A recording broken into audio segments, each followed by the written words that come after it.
This over here is the most viewed mini PC video on our channel. It's got an AI performance of 38 tops, and this is from Intel. This over here is the one to absolutely smoke all the previous ones. This is an X1 AI series, it's an AMD one, and it's got an AI performance of 50 tops.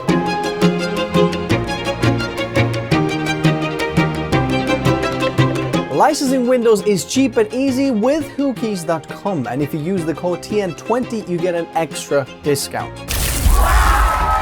Complete the purchase, copy the key and paste it to the activation settings. And you're all done. Also check out their Microsoft Office 19 license and use the same code TN20 for the extra discount. Check out whokeys.com in the video description below. By the way, if you don't know what TOPS means, it just basically means trillions of operations per second. This over here is interesting. Memory, RAM, 64 gigabytes, 1 terabyte of storage, Ryzen AI 9 HX 370. Let's take a look. Ooh.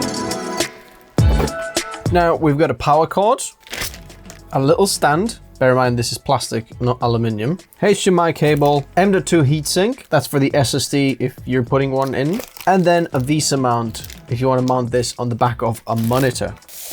This is very similar to the Mac Mini footprint. So if I put the Mac Mini, oh my goodness, that's literally exactly the same size. Voila, a little bit thicker, as you can see. That's the new Mac Mini, and that takes it onto a whole nother level. So let's take a look at the ports. You've got a little BIOS reset button there, Kensington lock, USB Type A, Oculink, and USB 4. So you can upgrade or extend the graphics power of this one. By the way, Minisforum already sells their own docking station of GPUs. So if you want to check them out or buy one of their own, I'm going to leave the link in the description below, as well as this one if you want to pick it up. USB 4, we've got one display port and HDMI port, and the dual 2.5 gigabit LAN ports, and obviously the power cord. Interestingly, this time the power supply is inside. Underneath, you can just see some ventilation, and I like that they put the screw holes not underneath the actual feet. In the front of the PC, we've got the power button, 2 USB Type A ports, USB 4 port, headphone and mic combo jack, a Microsoft Copilot Plus button. Looks like there's a little shortcut button that we can use, but that's not all. On the side here, we've also got an SD card reader, full-size SD card reader. That's something that's missing on the Mac Minis. Now, which way do you want to put it? Shall we have it sideways? Shall we have it like that? I'm gonna have it like this for now. Oh, this is just the fingerprint button. No actual power here. Power is in the front here. Whenever setting up Windows PCs, I'll show you a little tip. Go Shift and F10. This comes up, Alt and Tab, so we can actually select that window. Type in OOBE/bypass NRO, hit enter. And now you can set up the mini PC without the Windows connection. See that? You can press I don't have internet. This is interesting. Do you want to use your fingerprint to sign in? Yes. Let's put it over there. The fingerprint reader on the top there. Okay. I'm gonna plug my Ethernet in to get internet. I want to test this gold pilot button straight away. Oh, look at that. Pin to start. Let's try this.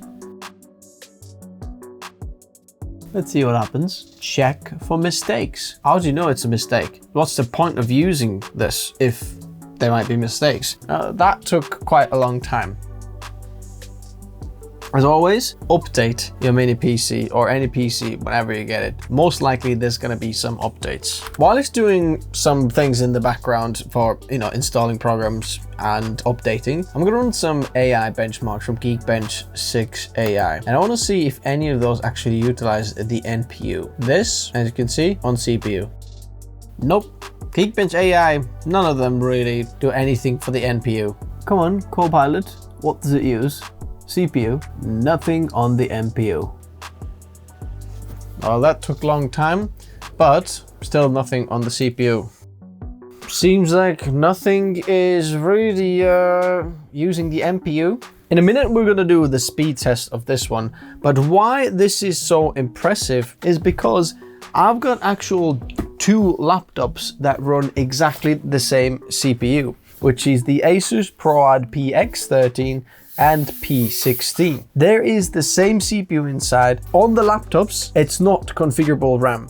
It's soldered on, and as far as I know right now, none of the laptops have configurable RAM. It's all soldered on. But on this PC, you've got SODIMM slots. That is very interesting because at first, when the Ryzen 9 AI HX CPUs, like the 370 here, came out, it was soldered on. There was no SODIMM support, but now there is, which is impressive. So the RAM we've got there is 5600 megatransfers per second. The fascinating thing is that on the laptop, when it's actually soldered on, this is running 7500 megatransfers per second. That's ridiculous. SODIMM, a little bit slower. This allows us to have the RAM upgrade not just 64 gigabytes, but 96 gigabytes. And I know that in a minute, there's going to be SODIMM slots of 64 gigabytes each, which means that you can have 128 gigabytes RAM on this little mini PC. Absolutely mental. Radeon 890M graphics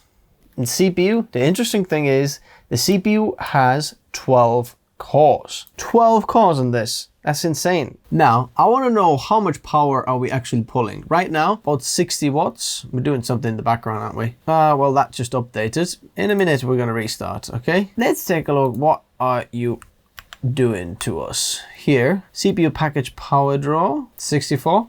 Come on, 60 watts. That's very, very low. As you can see, the temperature's super, super cool. Nothing to worry about here. Let's ask Copilot. Let's see if we can overclock this. Is it overclockable? I don't think it is. It can't be overclocked.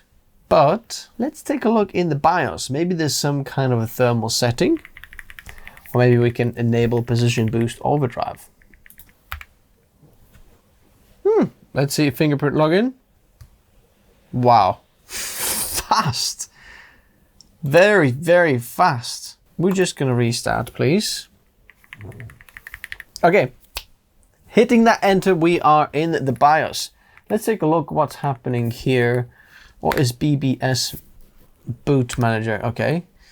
Okay, that actually tells us it's Kingston drive, probably the NV7 or something like boot options, boot. No, let's go to setup.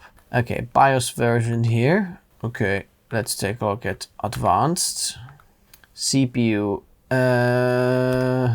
onboard devices, trusted computing, power limit setting, balance mode. Let's try performance mode.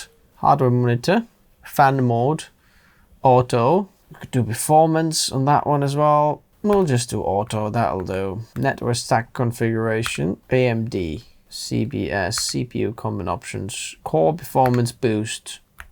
Oh well, I guess auto is better than disabled. Nothing here. What we're gonna do is save and exit. Let's see if the performance mode makes any difference.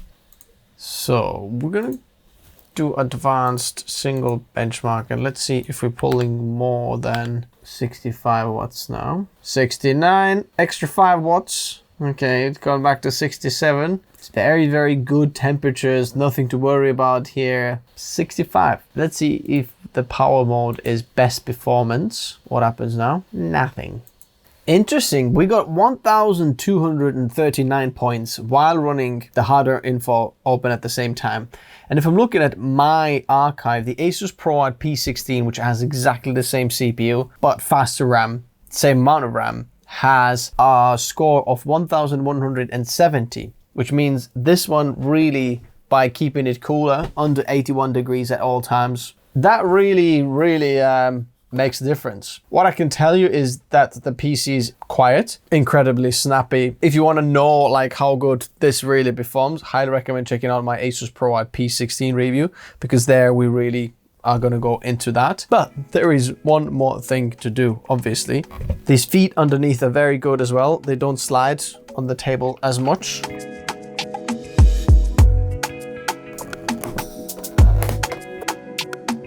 So what's happening? Oh, the speakers inside. We're gonna have to go test these out. So I can see the CPU cooler, and then there's another fan over there as well. Some of these screws here have a little arrow to them. So I guess let's take these off. All the small screws are exactly the same.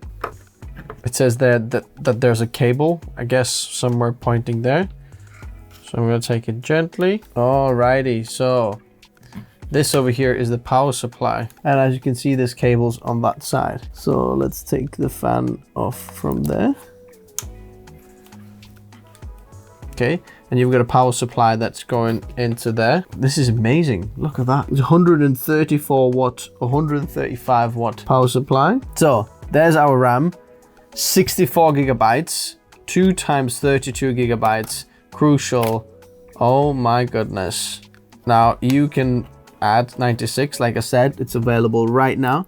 I'm going to leave links in the description if you want to check out the 96 gigabytes of this to upgrade it. Then there is 3 M.2 SSDs, all of them PCIe Gen 4 X4. And if you remember, you got one of the heat sinks already on the box as well. So if you have your second one, you can just add that heat sink, which is very, very interesting. And interestingly, there is another blower over here. So one of it is blowing the air in through this power supply and then out from the back, which comes out from the back side there. And then the other way, it's blowing that way, which is over the RAM, that side, and hopefully probably comes out from that side on the CPU side as it goes around there, because there's an exit in there as well. So it says it pushes this way and then pushes that way. So that will cool the RAM as it's blowing the air this way and this way. There's also M.2 Wi-Fi antenna and Bluetooth antenna if you need to upgrade that. It's nice that everything is actually very easily accessible. Well, let's take a look underneath this cooler as well, but need to get an even smaller screw. And that should just come off. There's 2 heat pipes that go over the CPU. And then this over here is a bit of a heat sink, just a small heat sink, and that takes all the heat out and no problem. There is a bit of thermal pad and a little bit of metal that goes over these power deliveries for the CPU as well.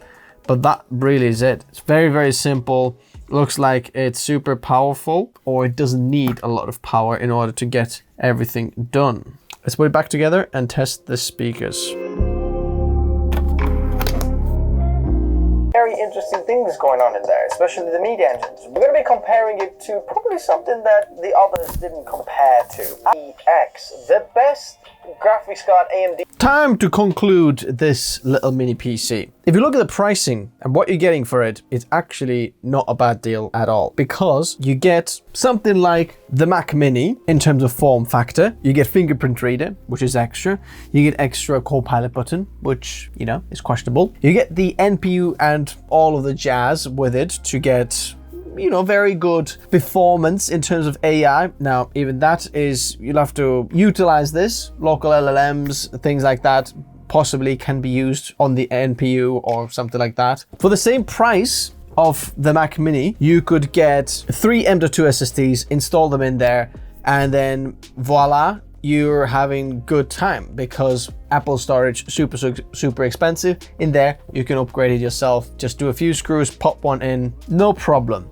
The CPU is super powerful, and if needed to, you can actually upgrade it via Oculink or USB 4. Well, let's try this out. I've got this eGPU that is, I think it's 7600 XT, 7600M XT. Let's plug this in, and I'll add it here, and then let's see if it works. Take USB 4, add this there. Let's open Task Manager so we can see what happens if this comes up or not. We might need a driver for that, actually. 7600M driver. Alrighty, well, look at that. It just needed a little restart. It was going a bit mental. So look at that, 7600M XT and 8900M Radeon graphics. Look at that, 8 gigabytes of dedicated GPU memory just added to this guy. Guess what? That's not what you're able to do with the Apple Mac Minis or Apple devices. Graphics, that's what you're going to be stuck with. In here, add more graphics if you want to. That's pretty cool. So let's take a look at this at work then. GPU, look at that. Radeon graphics. This guy's doing the work. Look at that, dedicated GPU memory used. All of it. Well, I'm gonna stop it, but that's another thing why you might want to check out this Minisforum one. If you want to check out this dock, add extra ports and GPU and stuff like that, I'll leave it in the description below as well. Or if you want to check out actual Minisforum dock for the external GPUs, I'll leave it linked below as well. Thanks guys for watching. What do you think about this guy? Is it interesting? I think it's very interesting because this is one of the first, if not the first, mini PCs that has this combination. All of the things looking like Mac Mini, but Windows, upgradability, power supply is inside, not outside anymore. Very minimal, very cool, fingerprint. I mean, there's quite a few reasons why it's better than Apple. Let me know what you think in the comment section below. Bye-bye.